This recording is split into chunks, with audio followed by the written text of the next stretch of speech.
Hey loves, and welcome to today's journal session series, episode 45. Today we're focusing on something deeply powerful, and that is reclaiming your energy and releasing what no longer serves you. If you've been feeling weighed down by emotions, stuck in old patterns, or just ready for a fresh start, then this session is definitely for you. So grab your journal, find a peaceful space, and let's dive into these prompts together.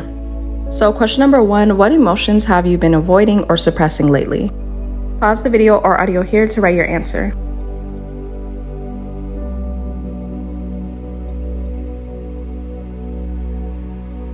A major aspect of healing is feeling and releasing. So whenever you notice that you are suppressing certain emotions or you're trying to avoid certain things that you're feeling, you're really just delaying your healing process. So I love this prompt because it helps us to get an insight into what it is that we've really been feeling lately so that we can put that magnifying glass on it and analyze where these emotions are stemming from and how we can overcome them. And it's not always purposely that we do this. Sometimes we neglect our emotions subconsciously just due to certain circumstances or situations and things that we have going on in our day-to-day. And although it may feel like a chore at times to sit down and work through your emotions, once you can finally observe them and analyze what it is that they're trying to teach you and show you, then you can actually be free from them. Our emotions serve a very vital role in our growth and our evolution, especially spiritually, mentally, and emotionally. So it's very important to make sure that you're always keeping in touch with how you're feeling, how you're doing, and making sure that you're expressing that in whatever way it is that you like to express that.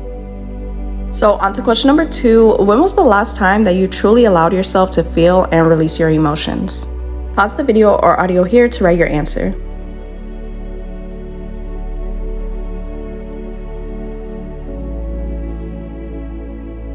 How you feel emotionally can start to show up as physical symptoms in the body, especially when you are holding on to certain emotions such as anger, sadness, depression, or any other very heavy emotion can start to create physical ailments in the body.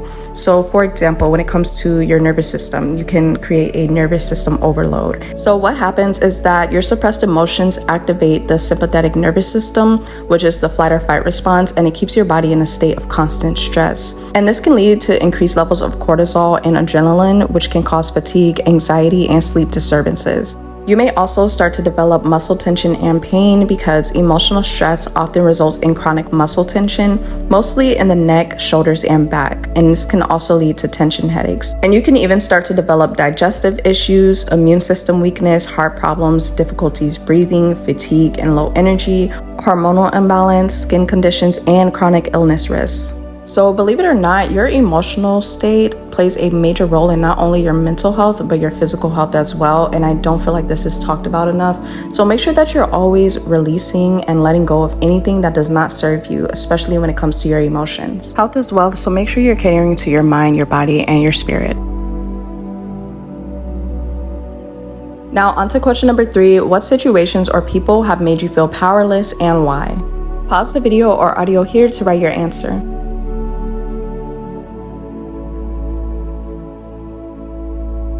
When it comes to how people treat you or how you've been treated in the past, that definitely plays a large role in how you are as a person, your self-concept, the things that you believe about yourself. And not only that, but even whatever trauma that it is that you may still carry. But the good thing is that you do not have to continue to carry those narratives. You do not have to continue to carry those beliefs with you. And this is where you really take your power back. When you start to develop new beliefs, when you start to develop new ways of being, new ways of thinking, and really start stepping into the person that you want to become. So often through life, and I don't even just mean this when it comes to our connections and relationships and interactions, but even just in society as a whole, we're constantly stripped of our power and we're constantly diminished to something less than who we're really meant to be. So you have to make sure that you're undoing all of that programming, especially when it comes to that deep subconscious programming, to make sure that you're aligning with the highest version of yourself and that the beliefs that you hold about yourself match the person that you want to become. You are extremely powerful, and it does not matter what you've experienced, what you've gone through, what somebody's made you feel, or what somebody's made you believe about yourself.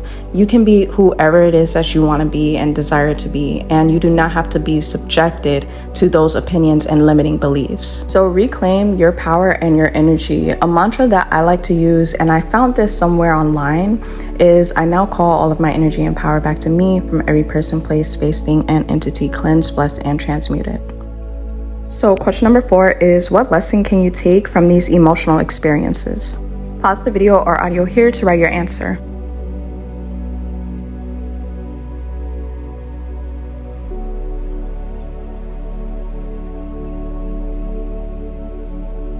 This one is so important because when you don't analyze what it is that the emotions or the experiences are trying to teach you, this is when you start getting stuck in certain cycles. The things that we experience, no matter how hard or difficult they may be, are always trying to teach us something. And when you ignore those lessons and you ignore the emotions or the experiences, what happens is that you'll have to repeat them until you can actually learn what it was that is trying to teach you. This is why I say it's so important to not neglect your emotions, because when you are disregarding what it is that you feel and experience because you're trying to save it for a later day, or you just don't want to have to deal with it, it's going to come back around until you actually acknowledge it. It's honestly like a video game almost. So once you learn and pass a certain lesson or test, you get to go on to the next level. So make sure that you're not delaying your progress and your forward movement for temporary comfort.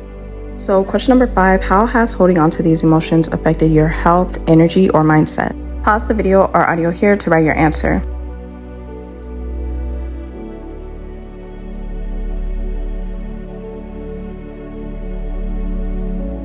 So let's just take a second to take a deep breath. So breathe in, hold it, and slowly let it out. As you settle into this moment, I want you to reflect on how holding on to certain emotions has affected you physically, mentally, and energetically. So think about the feelings that you've buried, the pain that you've tried to ignore, or the stress that you've carried in silence, and where do you feel it in your body? So is it a heaviness in your chest? Is it tension in your shoulders? Maybe it shows up as fatigue, anxiety, or restless thoughts. And once you've identified this, then you can begin to ask yourself how these emotions have shaped your energy. So have they drained your motivation, clouded your joy, or dimmed your inner light? And how has holding on to this weight affected your mindset? That's why I love journaling and I love these prompts, because they offer a great moment of self-reflection. And that's why it's so important as well to make sure that you're always honest in your answers when it comes to these prompts.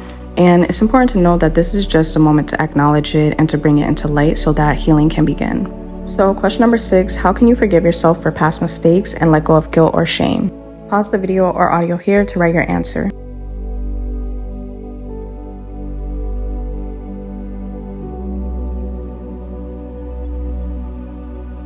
So now that you've written your thoughts and solutions, let's take a moment to reflect on why forgiving yourself truly matters. So when it comes to self-forgiveness, it's not just about excusing what happened, but about releasing the emotional weight that's been holding you back.